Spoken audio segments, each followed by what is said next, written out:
Welcome to My Ag Life. I'm Kristin Platts, and today I'm joined by Dr. Elizabeth Fichtner, a UC Cooperative Extension Farm Advisor for Tulare County. Elizabeth is going to be speaking at our Pistachio Day on June 17th at the International Agri Center in Tulare, where she'll be discussing factors contributing to low nut set in pistachios, including pollination timing and orchard conditions. Welcome, Elizabeth. Thanks for taking a few minutes to preview your session with us. Sure. Thanks so much for inviting me. Can you just give us an overview of what you'll be discussing and why this topic has become such an important conversation in pistachios right now? I was just asked to give a talk in January about pollination biology. So I read all of the literature and prepared the talk. So I got up to speed with, the research and that's been done over, say, the past 20, 30 years. And then, so I ended up like learning about it just for the talk. And then a couple months later, we get to bloom time and there's some poor nut set that's happened this year. And so just learning the biology of pollination and fertilization in pistachios is very salient this year in particular. What are some of the biggest factors contributing to the issue? And can it be pinpointed to just one single cause? So that's one of the challenges is that there's multiple causes to a low nut set. Typically, historically, the dogma is that we're concerned about the overlap of male and female bloom. And with pistachios, they're wind pollinated and they have male and female trees. And so you have to have an alignment of the male and female bloom in order to set a crop. But that's not what happened this year. So, that we go through this.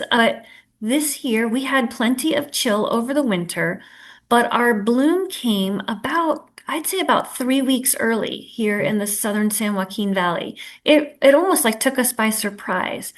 And that was because of the heat that we had in March. If you remember, we had a bunch of 90-degree days. It was unusually hot in Right. March. Now, we don't know the exact mechanism for how that heat has affected a nut set, but I mean, it looks like it's not even just like there's a lot of blanks out there. You'll just notice that there's kind of lower nut set in general. And what we saw is this really early bloom. It came fierce and fast. Normally, pollen is shed over about a 2 week period, with the majority of it coming out in 8 days. And that all was shrunk down. I mean, everything happened really quickly. The males tend to be slightly later blooming than females. So if you have like a shorter bloom period for either the females or the males, you'll have a little bit less overlap.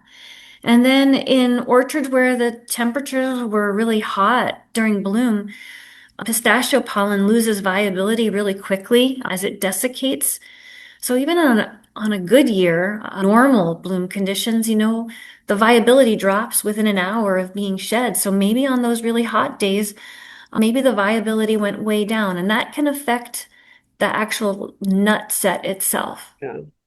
So something happened this year that affected just the basic biology. The other thing is the female flowers. I don't know if that heat could have affected the longevity of stigma viability. I just don't know. Yeah, yeah. So then speaking about weather, because you did talk about the temperature changes earlier in this year quite a bit. Your talk is going to focus on pollination timing and orchard conditions. Mhm. Can you just explain how weather during bloom influences pollination success and what growers might be seeing later in the season as a result? Well, if we had heat during bloom and we had reduced, let's say, pollen viability or the stigmas, for example, on the female flowers, they're usually, most receptive for 2 to 3 days. I don't know if we have data on this, but Yeah. it could be that each individual flower might have even been receptive a shorter amount of time. And the majority of pollen is shed in the morning hours, like 70 something percent is shed, I think, before 11 a.m. So let's just say that the duration of the receptivity of the females, or even the profile of the total bloom of either the male or females, we could just have fewer successful fertilization events. And with a lack of successful fertilization, you just have fewer nuts that are set in general. You only need a few pollen grains per stigma, maybe 10, 14 grains. to get successful pollination. But if you get a lot of dust in orchards right during bloom, that can cause parthenocarpy. So that'll cause blanks where you have a shell but with no embryo in it. So if there's too much pollen, so if too Yeah. much pollen came out all at once, or if you had, a really fast flash bloom of pollen and you did supplemental pollination, I mean, those things could also reduce yield. So, it's still too soon to see what's going to happen out there because we don't know what the blank load's going to look like. We just know that there's a lot of orchards with reduced nut set. Right. So I guess some of those questions are going to be answered later in the year. Later. Yeah. And some of them, one of these things that's really challenging for researchers is, you can get a pollination biologist to do research on pistachio. And then the year that they're funded to do that research, you can have the most ideal conditions during bloom. Yeah. Are there certain orchard management practices or environmental conditions or tree factors that can increase the risk of poor nut set? Well, one thing growers can do to sort of mitigate for low chill winters is to have multiple male pollinizer tree varieties in orchards. Some growers have even put multiple pollinizer varieties on individual trees, grafting multiple males Okay. on a tree. Reducing the amount of dust during Yeah. bloom, so minimizing orchard operations during bloom would also be another beneficial operation. I don't know what else I can think of just off the top of my head. Well, that dust one is interesting. I didn't realize that that dust could have such a great effect on it. So It that's kind of, probably, if the dust gets on the stigma, it can actually trigger parthenocarpy or that like a swelling of the fruit, but without an embryo forming, so you can get parthenocarpy from dust. mhm.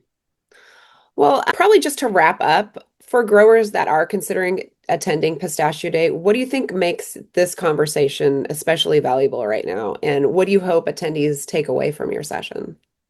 Well, I think that it would be ideal for them to learn more about the general pollination biology so that they can make some decisions for orchard management practices.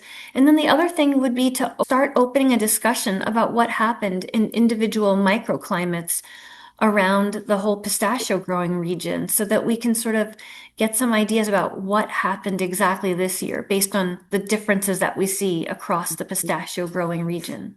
Yeah, it sounds like it would be a good opportunity for the growers to get together in one place and actually talk about what happened on their orchards or in their Yeah, orchard.